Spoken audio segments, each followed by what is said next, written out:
Os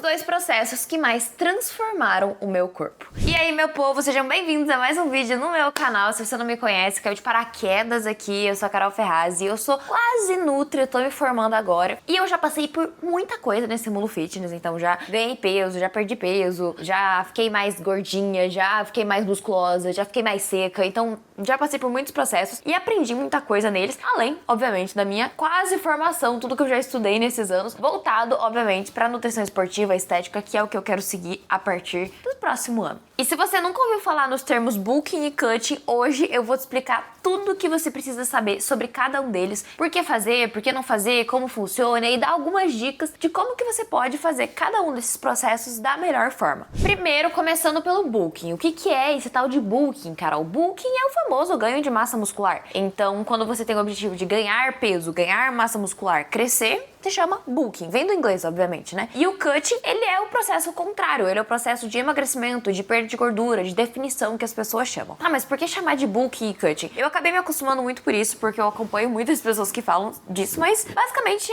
são esses nomes. Por que veio o nome bulking, cutting? Por que são duas fases distintas? Veio muito do fisiculturismo, então naquele processo que os atletas estão em off-season, que é fora de temporada, é o chamado bulking, onde eles comem mais, eles estão com um percentual de gordura um pouco maior, estão com mais retenção hídrica. Isso não significa que quando você tá em bulking, você tá gordo, tá? É completamente diferente de você engordar, de você ganhar gordura e de você entrar num ganho de massa muscular, que você vai ganhar um pouco sim de gordura, mas são coisas completamente diferentes, tá? A galera fica zoando, ai gente, levei o off sério demais, aí o off da pessoa, entendeu? Não é assim. Aí o cut é o processo inverso, né? Que é a prep dos fisiculturistas. E aí eu pego muito de exemplo porque meu namorado, ele é fisiculturista, né? Então dou esse exemplo pra vocês. Ele tá em preparação agora. Então há essa prep, essa preparação para subir no palco, que demora um tempo, né? Que ele vai perdendo essa gordura, perdendo essa retenção hídrica e ficando mais definido ao longo do tempo, com o processo de emagrecimento. E aí, beleza, Carol. São duas fases diferentes, mas por que eu, pessoa normal, precisaria fazer? Não necessariamente você precise fazer um ganho de massa, você precise fazer um emagrecimento.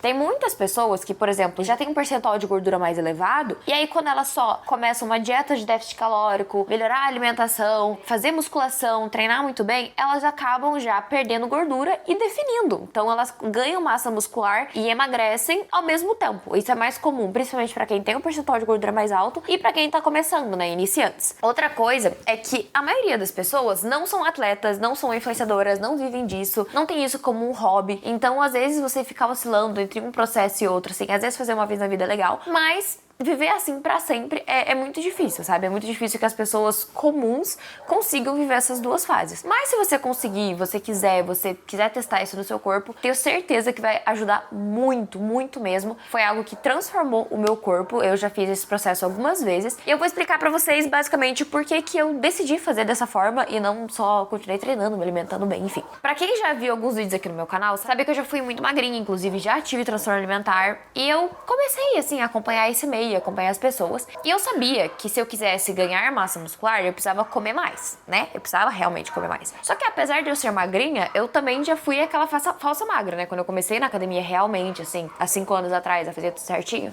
eu era aquela falsa magra, eu tinha um percentual de gordura mais alto e precisava secar. E aí eu não sabia se eu ia secar, se eu ia ganhar massa muscular, o que eu ia fazer. Mas como eu era uma falsa magra que estava começando a academia, o que eu fiz? Eu entrei numa dieta de manutenção, leve, déficit calórico, treinei super bem, sequei bastante. E aí sim, eu comecei o meu processo de ganho de massa muscular. Então, bulking na minha vida, que eu já fiz, né, esse ganho de massa muscular, eu acho que eu fiz uns 3. E uns 2 ou 3 cuttings também. Só que esses meus primeiros bulking e cutting, eu considero que eu fiz bem errado. Por quê? Porque eu acabei ganhando muita gordura e eu acabei perdendo muita massa muscular no processo de emagrecimento. Então, o que aconteceu? Eu fiquei por muito tempo oscilando nessas fases, assim, tive ganhos ali pequenos, mas os maiores ganhos, os mais expressivos, foi quando eu realmente fiz tudo que eu vou falar aqui pra vocês agora. Então, vamos falar de uma fase e depois vamos falar da outra. Antes de eu começar a falar sobre cada uma dessas fases, comenta aqui embaixo qual que é o seu objetivo hoje com a academia, com dieta. É você ganhar massa muscular? É você emagrecer? Qual que é o seu objetivo? Pra eu saber qual é o meu maior público aqui, o que vocês mais têm de demanda. Porque daí eu acho interessante eu trazer vídeos sobre isso. Vamos começar pelo bulking. O que é o bulking, né? Como eu falei, é o ganho de massa muscular. Então, pra você ganhar massa muscular, não necessariamente necessariamente precisa disso, mas fazer de uma forma expressiva, então focar numa fase e depois focar na outra, você tá em superávit calórico, ou seja, você vai comer mais calorias que seu corpo gasta. Digamos que você tem um gasto calórico total de 2.000 calorias. Se você comer de 300 a 500 calorias a mais, você está nesse superávit. E aí você está em processo de ganho de massa muscular. Só que o que a gente tem que cuidar bastante no bulking, como eu falei? Ele é um processo que você vai comer mais calorias que seu corpo gasta, mas não é pra você exagerar comendo mais calorias que seu corpo gasta. Comendo assim, nossa, absurdos. Porque aí isso pode acontecer o contrário, você pode ganhar muita gordura e não ganhar tanta massa muscular. Então, coisas imprescindíveis para um bom bulking é você ir subindo as calorias aos poucos. Então, se você tá agora com, por exemplo, 1.800 calorias, vai subindo para 2.000 num mês, ver como é que tá a sua evolução, sobe para 2.200, ver como tá a sua evolução, 2.400, enfim. E isso, obviamente, é feito com um nutricionista, tá, meu povo? Então, procurem um acompanhamento, procurem alguém pra ajudar vocês, porque vai ajudar muito. Existem muitos canais aqui que ensinam a dieta, como calcular, inclusive, se você procurar o meu nome, como calcular suas calorias, Carol Ferraz, você vai achar, porque eu já fiz um vídeo sobre isso. Mas, assim, o melhor é que você vá pra um profissional antes de tudo, tá? Mas, enfim, aí você vai subindo as calorias aos poucos e sempre optando por alimentos mais saudáveis, tá? Então, cuidado com, ai, nossa, só porque eu tô em ganho de massa muscular eu posso comer de tudo. Ai, tá nas calorias eu posso comer tudo. Não, é comer saudável, tá? E não esquecer de vegetais, legumes, enfim. Outro ponto muito importante, treinar muito bem. Porque se você tá comendo mais, você tem que levar essas calorias pra algum lugar. E eu espero que não seja pra sua barriga, que seja para o que? A nossa bunda. Então, o que a gente vai fazer? A gente vai treinar muito bem, pesado, com carga, amplitude. Eu tenho vídeo aqui também sobre treinar bem, então coisas que eu mudei no meu treino que me fizeram ter mais resultado. Então vejam esse vídeo, vai ajudar muito vocês. Treinar muito bem pra vocês mandarem, né, as comidas pro lugar certo. Cuidado bastante com refeições livres, tá? Eu já fiz um vídeo aqui também sobre refeição livre, acho que foi um dos últimos,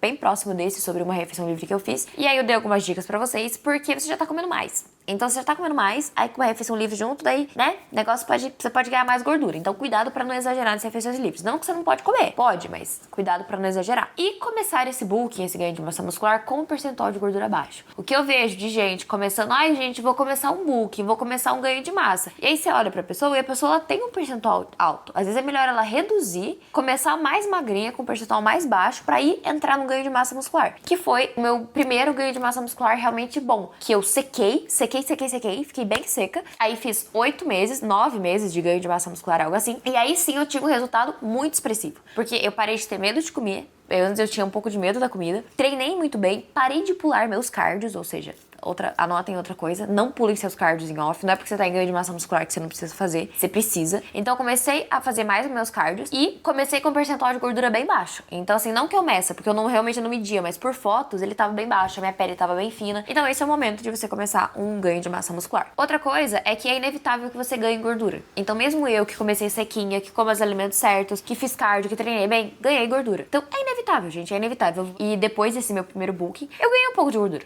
Não tem como a gente dizer que, ai, nossa, não vai ganhar, vai. Aí o que acontece? Entra a fase de cutting, que é você emagrecer. Então aqui, vou botar minha foto do meu antes e depois com ganho de massa muscular. E aí agora eu vou botar minha foto do ganho de massa muscular e depois pro meu cutting, né? Que foi o meu cutting mais bem feito, que eu não perdi tanta massa muscular assim. Um pouquinho vai perder, da mesma forma que um pouquinho de gordura a gente vai ganhar. Mas eu fiz a forma mais correta possível. Que é o seguinte, vamos agora para o cutting, gente. Para o processo de emagrecimento. No cutting, no emagrecimento, você precisa comer menos calorias que o corpo gasta. É o contrário. Então se você gasta 2.000, você come ali 1.700, 1.600, 1.500, tudo vai depender muito do seu organismo, da sua altura, do seu peso, tudo varia. E da mesma forma do ganho de massa, é você reduzir aos poucos. Isso vai ajudar muito você a não perder massa muscular. Até foi uma coisa que eu brinquei com o Thales, que é o meu nutri, vou deixar o arroba dele aqui na descrição, que eu queria secar e eu tava assim, nossa, vamos secar. Ele ficava tipo, calma, Carol, calma, você é natural. Não tem como, tipo, eu te baixar as calorias assim, né? A gente precisa segurar o máximo dessa massa muscular. Então aí, eu tava com, acho que 2.900 na época, ele baixou aos pouquinhos, foi pra 2.700, aí no próximo mês 2.500, aí no próximo mês 2.200, então foi bem aos poucos até eu chegar no déficit calórico e me manter perdendo peso ali. E aí até quando você faz esse déficit calórico? Até quando você sentir que tá secando, e às vezes você pode usar estratégias, então o ciclo de carboidrato é uma estratégia legal caso você esteja perdendo performance. Refeições livres nesse período são muito boas, por quê? Porque você já tá depletando o seu organismo de glicogênio, que é a reserva de energia do seu corpo, você tá depletando isso, e aí quando você entra com uma refeição livre, com um hambúrguer, uma coisa assim, ele ajuda você a render mais no treino. Mas isso não significa que é pra você viver de hambúrguer. É tipo, uma vez na semana, uma vez a cada 15 dias, tá? Então cuidado. E aí, outra dica também pra você não perder tanta massa muscular, além de fazer devagar, além de estratégias, como eu falei pra vocês, é treinem muito bem. Tem muita gente que acha, inclusive eu me incluo nessa, porque era uma coisa que eu fazia, é que você, quando você tá comendo menos, você tem menos energia e você tem menos força. Não é que você tem menos força, é que você sustenta a carga por menos tempo. Então você tem a força, você consegue treinar pesado, só que obviamente com talvez um volume menor. Então uma coisa é se conversar com o treinador, com o personal, pra reduzir o volume quando você tá em fase de emagrecimento e talvez aumentar a carga, mas isso é óbvio, essa é com o personal, isso não é comigo. Mas foi o que aconteceu comigo e eu treinei super bem, super pesado, eu evoluía minhas cargas, mesmo comendo pouco, comendo menos assim, eu evoluía muito minhas cargas e eu consegui ter um emagrecimento assim, segurando bastante massa muscular. Obviamente meus cardios nessa fase eles aumentam, né? Eu fazia acho que 50 minutos de cardio por dia, 6 vezes na semana. Então os cardios eles aumentam nessa fase, então não deixem de fazer seus cardios em nenhuma fase, tá? Obviamente no emagrecimento você tá fazendo mais e no ganho você faz menos, mas não deixem de fazer. E uma dica também pra vocês é sobre densidade calórica, né? Que é você priorizar alimentos que são mais volumosos e menos calóricos, como por exemplo batata inglesa, abóbora, que são fontes de carboidrato, você consegue comer muito mais do que o arroz. Eu sempre dou a dica pra vocês aqui nos vlogs de pão fininho, sabe o pão mais fininho? Eu tenho que comer 50 gramas de pão. Se eu pegar aquele pão da Wikibold, que é mais grosso assim, eu vou comer uma fatia. Então eu prefiro fazer o quê? Pegar um pão mais fininho, que eu consigo comer 2, 3, encher o prato de legumes, salada, isso vai ajudar bastante nessa fase. E obviamente, gente, acontece, quando você tá nessa fase de ganho, você vai construindo a musculatura, né? Eu, por exemplo, passo a maior parte do tempo em fase de ganho. Você vai construindo a musculatura e aí quando você seca, você vê o que realmente você construiu, porque quando você tá em ganho, você vai ficando mais retida, você não consegue ver. Quando você seca, você vê aquela musculatura por baixo. Então por isso que eu gosto de focar sempre em uma fase e depois em outra, porque foi a fase que eu mais evolui. Eu consegui crescer muito minha musculatura e depois quando eu seco, eu consigo ver onde eu preciso melhorar. É no ombro, é nas costas, enfim. Mas como eu falei, esse é um hobby meu, eu gosto disso, eu gosto desse meio de fisiculturismo, apesar de eu não ser atleta, inclusive, próximo vlog a gente tem uma novidade em relação a isso. Não, eu não vou virar atleta, gente, mas é uma novidade. É que eu vou fazer um negócio muito parecido, mas eu gosto disso, sabe? Eu acho legal, eu acho que é uma forma muito legal de você evoluir o seu corpo. E aí, até quando você vai fazer isso, Carol? Pra sempre? Vai ficar a vida inteira oscilando entre ganho de massa e emagrecimento? Não, não vai ser a vida inteira. Inclusive, hoje eu tô num patamar, assim, que eu tô bem feliz com o meu corpo. Eu ganhei 15 quilos, gente, 15 quilos e eu já tô seca, tipo, eu realmente tô bem mais seca e com 15 quilos a mais do que quando eu comecei. Então, pensa que, óbvio, é uma evolução de 5 anos, mas é uma evolução muito grande, então